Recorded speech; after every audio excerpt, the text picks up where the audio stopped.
Hello and welcome back to the Simplifiers podcast, where we take topics in work and in life and simplify them. And friends, this season, if you have not heard so far, we are taking a deep dive into all things in the job market.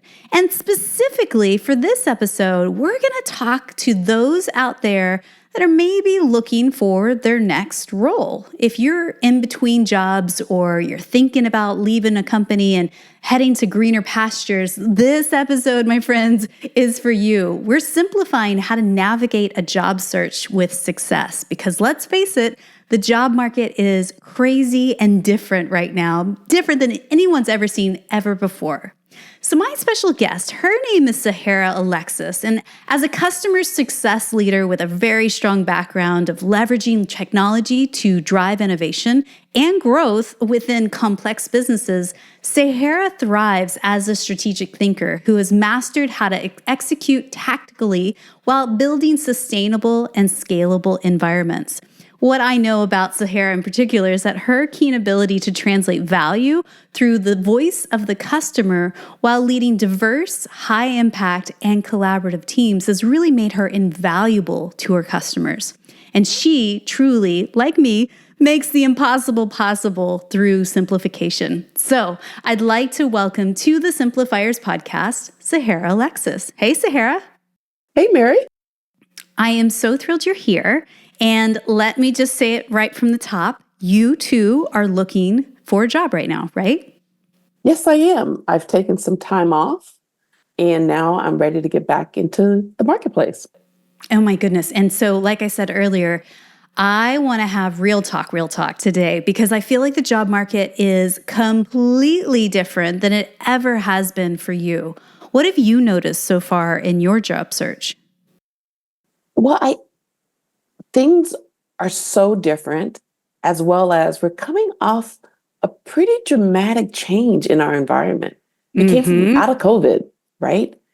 We came out of people moving fast. And now it's a point where people feel insecure. And people are going back to their old habits, right? And feeling and doing things to make them feel more comfortable. And in that, we become siloed, right? So how do you build bridges, right? And how do you talk to customers or talk to people in such a way that you're getting them to come out of their shell and wanting to engage? So it's a different environment. I completely agree with you. And that's going to continue to change. Yeah. The stat I had heard from a layoff report was that in 2023, 262,000 people were laid off in the tech industry alone in the United States. That's a good chunk of people, right? Right. If you look at the numbers that came out from COVID, right, all the hiring was in tech because most companies didn't have a response to being at home, working remotely. So they hired tons and tons of people to help facilitate those needs within the tech market and those companies who needed that flexibility to deal with remote working, in person, and just to make sure that their business were continuing on. Yeah. And anecdotally, I mean, I've heard that there was a huge hiring surge and basically recruiters were giving sign-on bonuses, making accommodations, whatever they could do just to get butts in seats, if you will, and qualified people working on teams. It's not that anymore in 2024. It's almost the exact opposite. Is that what you're seeing as well? Yes, people are being more selective about the type of person and the skill sets. Right. And then never mind adding AI on top of it, which creates a whole nother ball of wax in terms of the marketplace.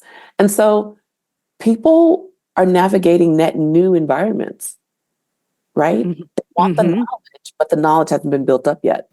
Yeah. And so I'm really curious, like from your background, gosh, you have such a track record as a client success executive. I mean, most recently you did 7 years over at Salesforce. Before that, you were at Brilio and Cognizant, SAP America. I mean, you've done massive companies and massive work. I'm very curious. So as a recent senior executive, like specifically in customer success, How have you utilized those principles of customer success specifically to your own job search? Like, how are you making it work?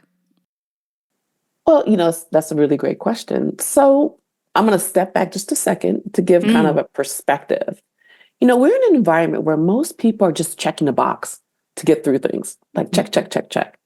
And instead of delivering value, they're going through a process, right? And so when you think about the main aspects of customer success, it's really about improving a customer's experience while Yeah. also delivering or driving value to that product or brand, right? And the concept of understanding that customer and their journey is essential, right? But most people are on autopilot. They're just trying to Hmm. get it done, right? Because that's what we were trying to do. Volume, volume, volume.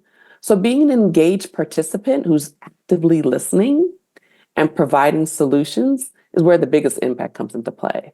So when Hmm. you ask me the question about how have I used these core principles in my own job search, I have looked beyond the common job description, right? Because people are just putting things out there.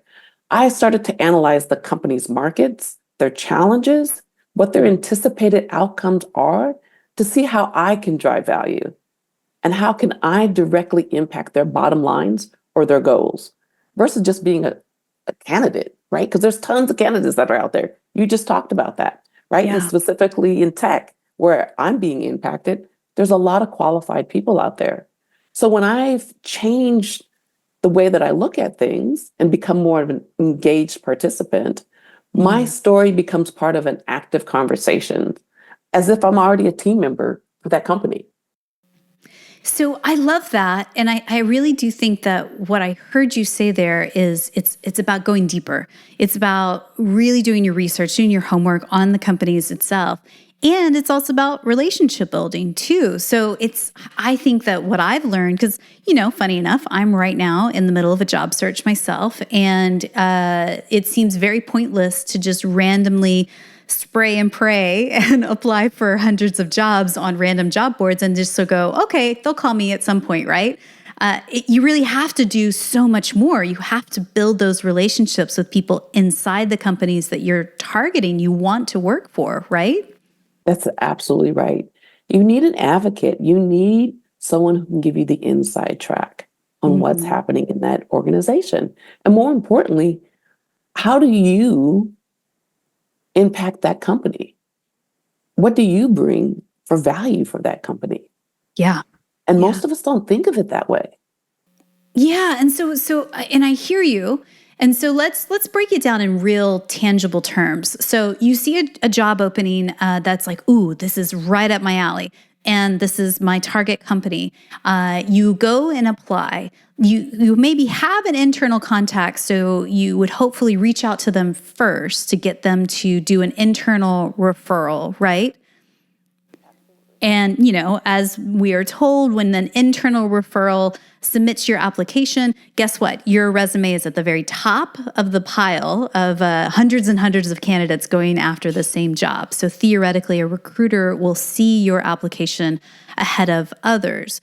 But then what happens next? Like how, because, there's a lot of kind of sitting and waiting. Do you, reach out to your internal contact? Do you try to make contact with the recruiters themselves? What's been working for you? I've been working my network quite extensively. And not only if I know someone at the company, but then I Mm, also ask that person who I may know, because they may be in HR, they could be in some other area of the business, is to ask them to make an introduction to someone in that line of business that I'm interested in. So yeah. that way I can get an informal conversation started with someone who I may be working with, right? Or I want to learn more about what they're doing in their role and see what some of their challenges are, which then actually feeds into my conversation piece about Yeah. understanding some of the challenges that are there at their company. Yeah. I And I think will that's, also say that's really important, Mary, is that when I'm speaking to these other people, I'm also giving something to them, right? So that it's a two-way street mm. versus it just being about me asking for something from them. And I think that this is very true. Like, I think that what I hear in this is really narrowing down. thinking about your top 20 or 25 companies that you really would love to work with and work for. And then just hyper focusing on those companies. So not just sort of doom scrolling on LinkedIn, hoping and praying some job will come in your feed, right? Because we've all done that before. But actually just really hyper focusing down to those 20 or 25 companies, finding contacts, building those relationships over time, being brave and asking the questions or asking for informal interviews, right? Right. It's courage is one of those key elements that everyone needs to bring to the forefront right now. People are nervous. People have a lot of anxiety right now. And so you have to be courageous, right? And take ownership of what I call your superpowers, what your capabilities are, and your network. There are more people who are in your circumstance than are not, or have been in your circumstance. So they're more willing to help and assist, but you have to come to the party and ask. And most people feel uncomfortable doing that, which creates those scrolling moments of just applying to whatever's out there and not getting results back, and then getting frustrated in the process. Yeah. And an aside, I'm sure if you are a job seeker right now, you've seen this. You see a job posted for a random company, one that's not on your target list, and 24 hours later, there are 500 candidates that have applied. You can see these stats, like if you're looking at LinkedIn and looking at a job posting there, and it's like, I mean, what's the point? Like, what is the point? Because there's no way a recruiter could possibly weed through 500 resumes. So they've got to really rely on their ATS system, their back-end software, to find the top candidates and come to the top. So I really think it's smart to think about just hyper-focusing in on the companies that you're most passionate and most interested in, and kind of reverse engineer it, isn't it? Yeah, it definitely is similar to that. I was just having a conversation with someone, like college applicants. There's this year alone, there's been, I think, almost double the amount of applicants applying to colleges, right? And they don't have enough people to actually review the applications. So what's happening is that people aren't being read. It's no different. They're telling these seniors to focus in on 4 schools, not 20, focus in on 4 and nail those 4, and then show what you bring of value to the situation. We're in the same kind of circumstance in the job force. You know, I want to take this conversation a slightly different path, because what I know about client success and relationship building is that you are a helper. You do solve problems. And, you know, sometimes, let's just say, raise your hand if this is you and you're listening, that helper solving problems kind of side of you becomes fixer and rescuer on work projects. How have you instilled better boundaries to help you stay focused on the results and less on, rescuing or fixing during your job search? Right. So that's a really great question. And I've been deemed as the fixer, the rescuer, the builder, a lot of names that are very similar. I would say, yes. It's developing a plan with intended outcomes has been essential for me. And as part of that plan is articulating to each stakeholder who's involved what you want from them or need from them and how they're accountable. Yeah. So this changes the dynamic of a me plan to a team plan, right? So you had active participants, that word again, active participants actually being engaged. And with clear expectation, it keeps everyone focused. It provides an opportunity to stop and say, if something's changed, what do you want to remove from the plan? Right? Which creates these boundaries. And basically, that's what I've done in my customer success role. And I've taken this on in my job search as well. Because in the middle of interviews, sometimes I find out that what they say they want changes to something completely different. And I have to step back and say, how does this fit for my plan? Is this really what I want to do? Or are they asking me to become a fixer versus it being a role that I really want to be able to shine in or use as the next step in my career? Gosh, there's a couple of things that just came up when you were saying that. One, it made me immediately kind of have the idea of like, what if you built a board of advisors for yourself and for your job search? Like, say, I don't know, 8 or 10 people that you have individually gone to and said, hey, you work at this company and I would love the opportunity to work at that company. I would love to invite you onto my, if nothing else, call it a board of advisors, that helps them have an active role in helping you get up to speed with all the things that are going on in that company, but also be that partner that helps you get that internal referral. Have you ever tried something like that? So I am a big advocate for, I call it the board of directors. And sometimes there are people who are your mentors. Sometimes there are people who are in different industries that you are wanting to know more about that can help lend, the growth of your knowledge, right? Help see that curiosity, right? So that you're driven to want to know more about. And it also becomes a sounding board. Yeah. Right. And I think that is essential for people because we get into our own heads, right? But if we have people, if it's 5 to 8 people who you're in a safe zone with, they understand what you need and what your ask is, you feel like you have your team, your band, your cheerleaders behind you so that the good days, the bad days, the opportunities like, oh my gosh, I have no idea. You have someone you can go to. Right? Yeah. Yeah. So having that board of advisors is essential, especially in today's market. It's changing so fast. 1,000%. And I also say, as you get more experience and more senior in your career path, I just feel like the next role is going to have to be created for me, not necessarily one that's just seen on a job board and randomly out there. And that sounded very privileged, what I just said. I want to back that up for a sec. I just think that there, when you have 15, 20 years of experience, your background is so diverse, and a company may or may not have that role standard stock ready for you. And that when you build those relationships internally, they go, you know what? Sahara, she would be brilliant at this new innovation, this new product or service that we are running with, and we haven't quite figured out this whole team. She would be a great candidate to help us build it out. Is that what a thought in your mind?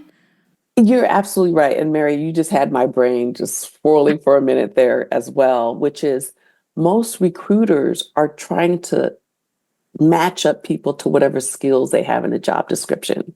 Right. A lot of hiring managers may not articulate these other skill sets that they're looking for. They'll say, yes, we want somebody with 10 years of experience.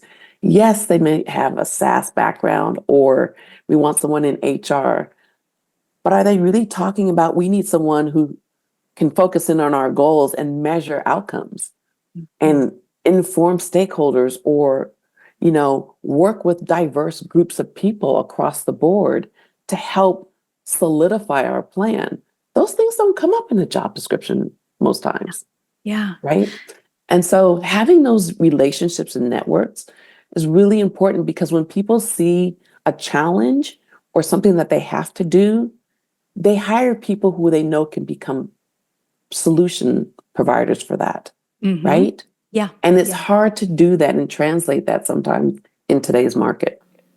And recruiters ultimately want to reduce risk. When they put forth candidates for a role, they want to go, okay, does this person have this, this, and this based on what the hiring manager had told me in our initial brief, So they're just trying to cull through the 80 billion applications, bring forth, say, 5 or 7 or maybe 10 that look, quote unquote, qualified on paper. But there's so much more nuance to a person's background and experience as well. You're absolutely right. Yeah. You are so right. So, and the other thing that came up while you were talking earlier is that, and I know this is Captain Obvious, everyone's heard this, but it's worth saying out loud with our outside voice. You, my friend, are interviewing them just as much as they are interviewing you, right? Because like what you're saying, like, this doesn't quite fit the plan. This doesn't quite fit what I have as a vision for the next career path that I go on. Expand a little more on that thought. So a lot as a hiring manager, in my past life as well, is that we know or have an idea of what we want. So we're like, okay, so tell me about this experience. Tell me about that experience. Tell me when you fixed a problem, right? What's the biggest challenge you've had to come over? But as a job seeker, do we ask the question of like, your plan for the next year is going to be X.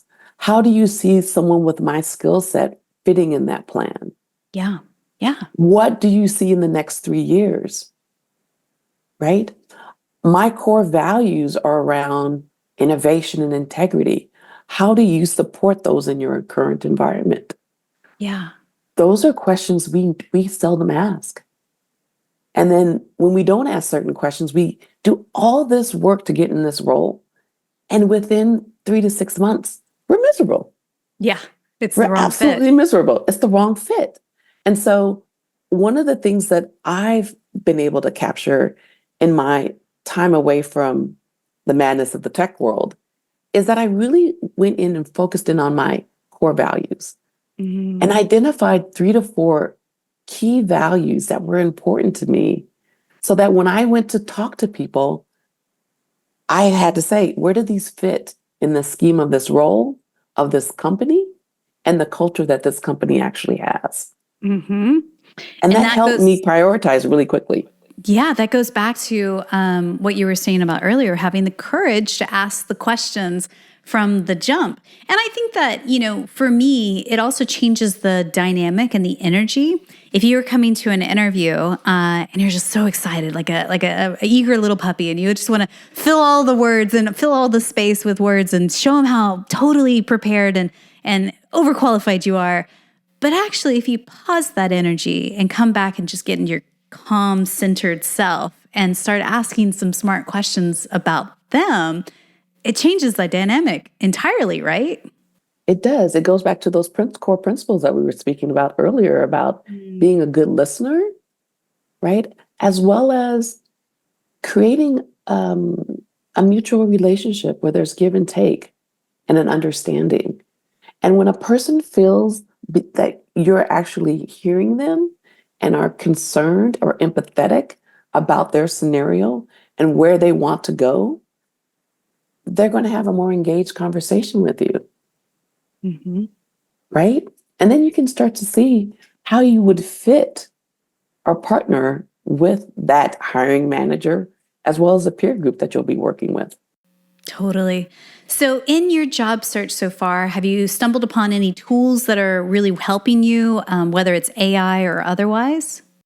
Right. So as a technologist, and I'm actually a big innovator, I'm a builder, there's no doubt about that. So I'm always like on the cutting edge or right on the edge there.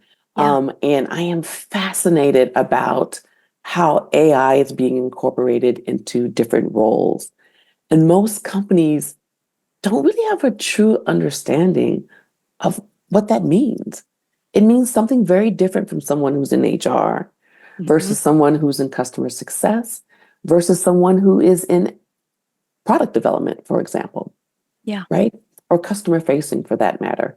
And so some of the tools that I found that I think is just brilliant, it's called Work in AI. It's a new job board product that was launched by Martin Crawley, which curates AI-driven roles for both technical and non-technical individuals that allows you to get alerts, filter based on roles, and allows you to apply to certain roles based on your filters in certain batches so you can maximize your efforts.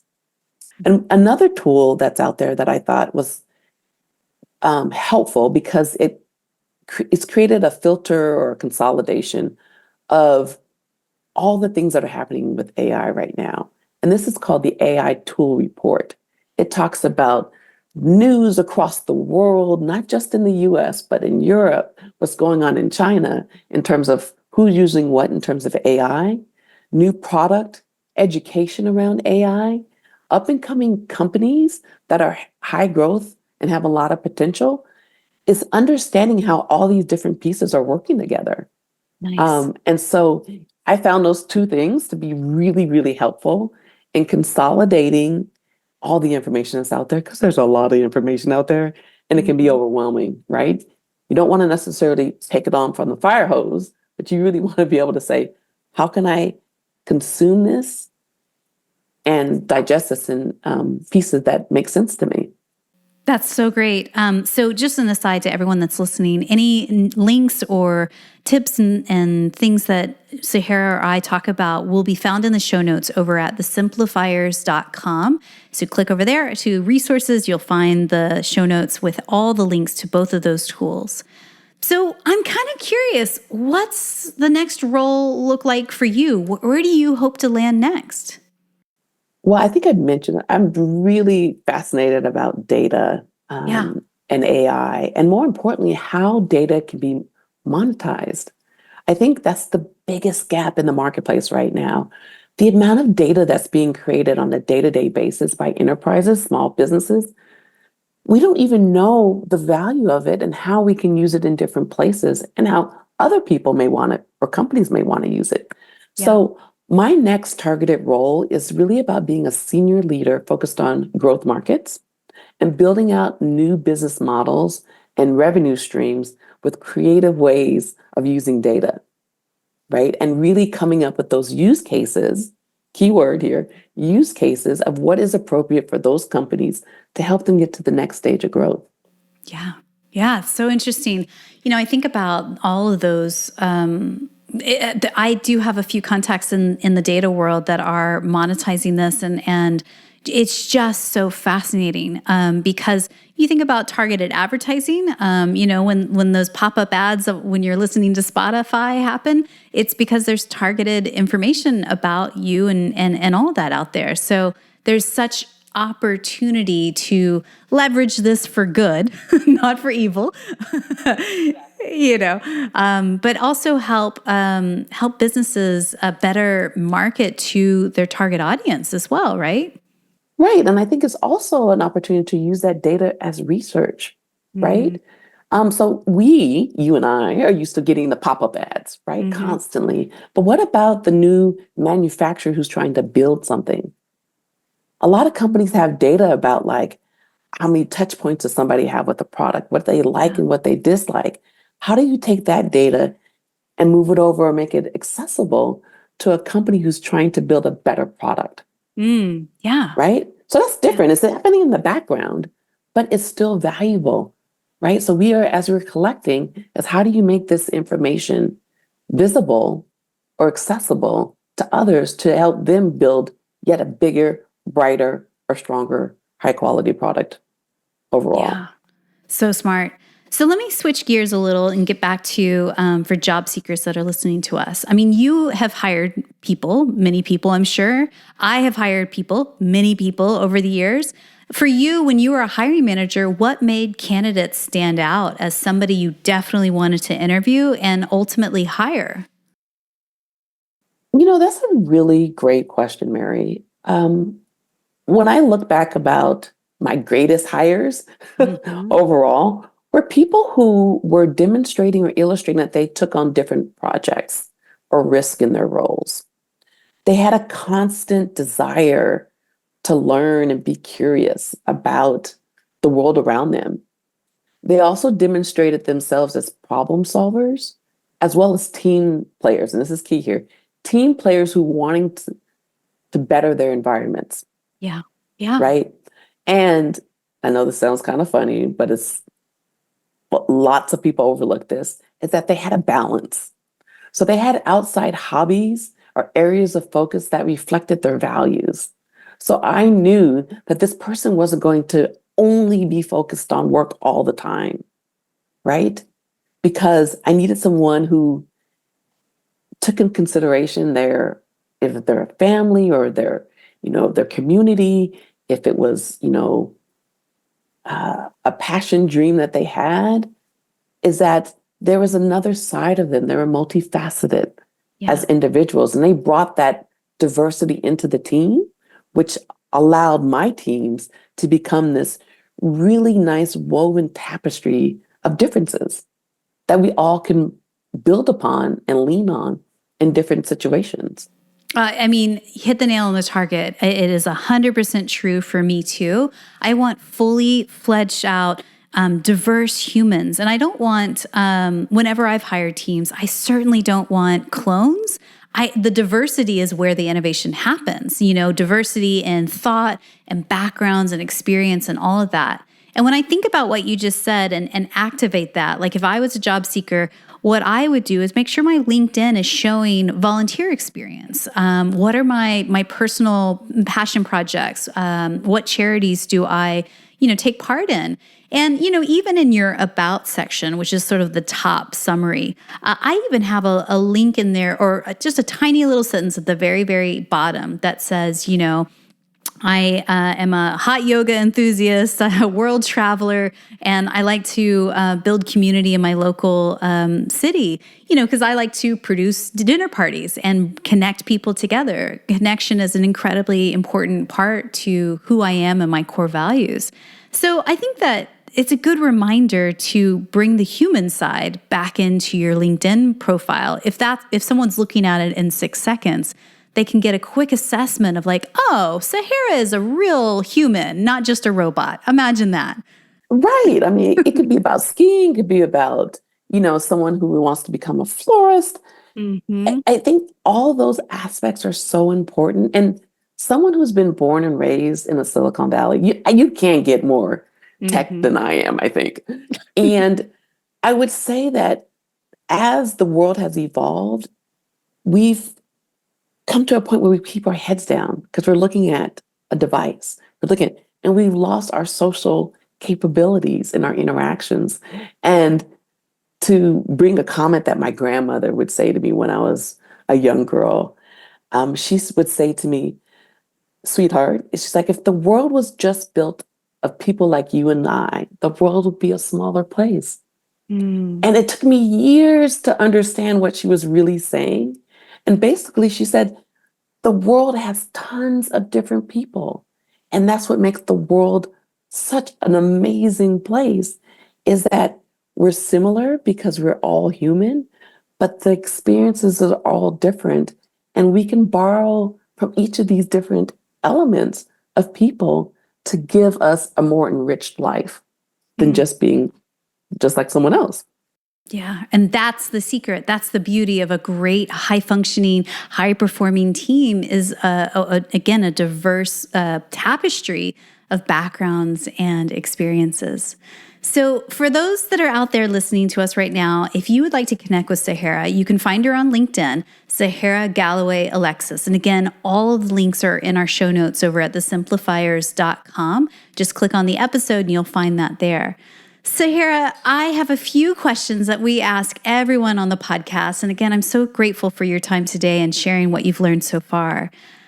My first question is this. What's one book or blog that you're reading these days that's either something that is inspiring you or potentially challenging you to believe new beliefs? Ooh, that's a good one. I would say the book that I've been reading or rereading, I would say, is called Rising Strong by Brene Brown.